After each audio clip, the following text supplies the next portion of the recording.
तर आज केलं होतं मी उपवासाचे शाबू बटाटा पापड 2 किलोचा आणि बघू शकता किती छान झाले होते। आणि आज होता रविवार असून सुद्धा ना मी सकाळी लवकर उठून आवरले होते, कारण मला पापड करायचं होतं आणि हे करायचं म्हटलं की लईच वेळ लागतो। त्यामुळे पटकन आवरून चहा वगैरे घेतलं आणि मग लागले होते तयारीला। तर इथे ना मी अर्धा किलो शाबू घेतलं होतं, ह्यासाठी 1.5 किलो म्हणजे 2 किलोचं होतं पापड। तर मी शाबू भाजून आहे ना गार व्हायला ठेवून दिलं, कारण ते मला दळायचं होतं। म्हटलं तोपर्यंत गार होते, म्हटलं बाहेर आबू काय करायला बघावं। येऊन बघतो तर का आमचा आबू इथे झाडं लावायचं काम करत होतं। तर पाठीमागे आंब्याचं झाड उगवलं होतं, तर तिथलं ते काढून आणून इथे समोर लावत होता। तर असं त्याच्यानंतर आत आले होते आणि म्हटलं चला बटाटा पण शिजायला ठेवून देऊयात।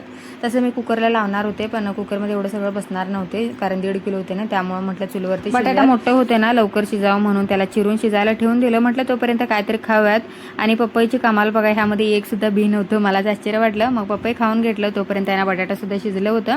आणि मग सगळं ना पाटीत गार पाणी घेतलं होतं, त्यामध्ये सगळं ओतून एक 10 मिनिटं ठेवलं होतं। गार झाल्यानंतर सोलून आहे ना किसून घेतलं बटाटा सगळं, आणि त्यामध्ये ही जी दळलेली पीठ होते ना शाबूचं ते घातलं, चवीनुसार मीठ घातलं आणि थोडंसं पापड खार टाकले आणि एक 10-15 मिरची मी इथे वाटून घेतलं होतं ते पण टाकलं आणि सगळं मिक्स करून घेतलं, म्हणजे मळून घेतलं पीठ। ह्यामध्ये पाणी वगैरे काहीच घालायची गरज नाही, असंच हे पीठ घट्ट होतं। आणि बघू शकता एक थेंब सुद्धा मी पाणी घातलं नव्हतं आणि मळून आहे ना वाफलायला ठेवून दिले मी इथं।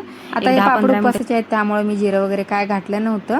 आणि 10-15 मिनिटं झाल्यानंतर यांना काढून परत मी गार व्हायला ठेवलं होतं थोडा वेळ। त्याच्यानंतर म्हटलं चला करूयात म्हणून, आणि हे सगळं करूपर्यंत त्यांना खरंच खूप वेळ झाला होता, लवकर करायला घेऊन सुद्धा वेळ झाला होता। आणि मग पटकन अशी छोटी छोटी गोळा करून घेतली, हे आपलं तांदळाच्या पापडाची गोळा कसं करतो ना तर तसं।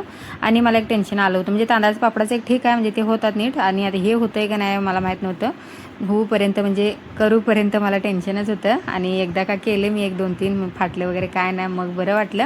म्हणजे आपण एवढं कष्ट करून करतो आणि हे उन्हाळ्याचं पदार्थ करायचं म्हटलं ना खरंच खूप व्याप असतं, खूप मेहनत घ्यावं लागते, आणि एवढं करून सुद्धा नाही चांगलं आलं ना खरंच मनाला लागतं। पण मला असं वाटतं कोणतीही गोष्ट असू दे आपण मनापासून केलं ना की ते चांगलं होतंच। इथं बघू शकता तुम्ही पापड आणि सगळं करूपर्यंत त्यांना खूप वेळ झालं होतं आणि भूक पण लागली होती।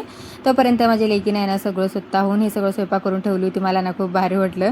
त्यामुळे पटकन जेवण करून घेतलं। त्यानंतर दुसऱ्या दिवशी आहे ना मी पापड तळले होते, तर इथं बघू शकता किती छान झाले होते, जास्त फुगत नाही पण टेस्टीला आहे ना खूप छान झाले होते। तर चला भेटूयात नेक्स्ट व्हिडिओमध्ये, तोपर्यंत बाय।